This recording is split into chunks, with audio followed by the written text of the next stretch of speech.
Hello friends, welcome to மங்கை சமையல். வாங்க மங்கை சமையலில் கேக் ரெசிபி எப்படி பண்ணுறதுன்னு பார்க்கலாம். ஒரு மிக்சி ஜாரில் 1 கப் ரவை எடுத்திருக்கேன். கப்பால் தான் நம்ம எல்லா பொருளையுமே எடுத்துக்க போகிறோம்.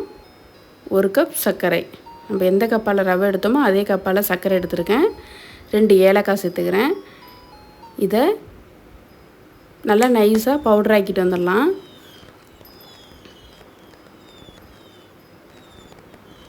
இதை ஒரு பவுலுக்கு மாற்றிக்கிறேன்.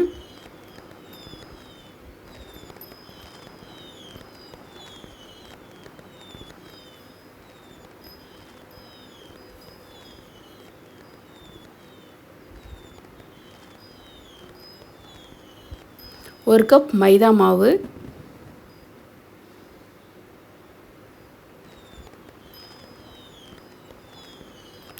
Packing soda 1/2 spoon, baking powder 1/2 spoon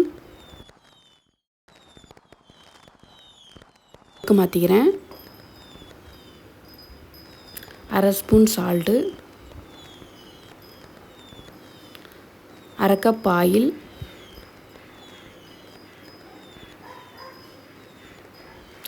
1 cup பால், காய்ச்சி ஆற வைத்த பால், எல்லாத்தையும் நல்லா கிண்டிக்கலாம். எல்லாம் மிக்ஸ் ஆகிற மாதிரி நல்லா கிண்டிக்கலாம்.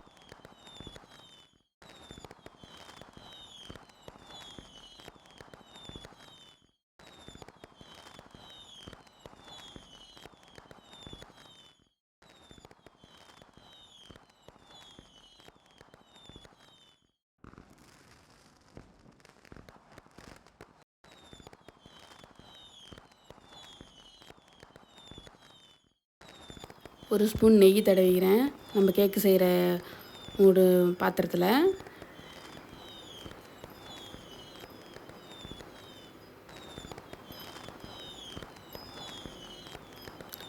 இதில் 1 ஸ்பூன் மைதா மாவு சேர்த்துக்கிறேன்.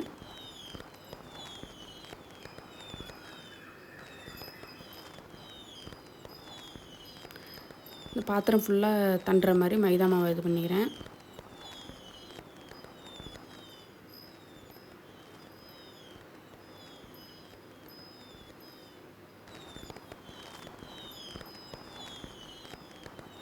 நம்ம கேக்குக்கு ரெடி பண்ணி வச்சுருக்க மாவை இதில் சேர்த்துக்கிறேன்.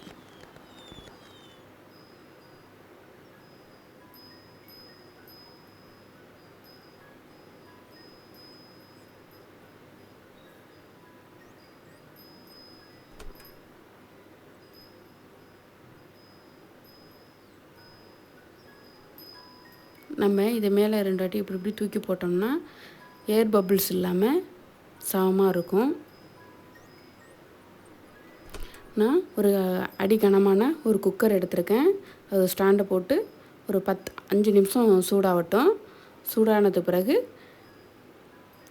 நம்ம கேக்குக்கு ரெடி பண்ணி வச்சுருக்கத அது உள்ளார சேர்த்துக்கலாம்.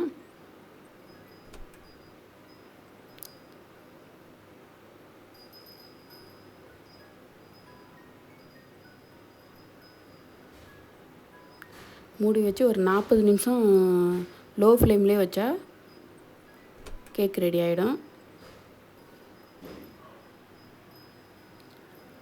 கேக்குன்னா ரெடி ஆகிட்டு அது வெந்திருக்கான்னு நம்ம ஒரு வாட்டி செக் பண்ணி பார்த்துக்கலாம். ஒட்டாமல் வந்திருக்கு கம்பியில். கேக்கு ரெடி ஆகிட்டு கரெக்டாக எனக்கு 40 நிமிஷம் ஆகிருக்கு. ஒரு தட்டுனா வந்துடும். Cake ready. இந்த வீடியோ பிடிச்சிருந்துச்சுன்னா மங்கை சமையலுக்கு சப்ஸ்கிரைப் பண்ணுங்கள், ஷேர் பண்ணுங்கள், கமெண்ட் பண்ணுங்கள். தேங்க்யூ.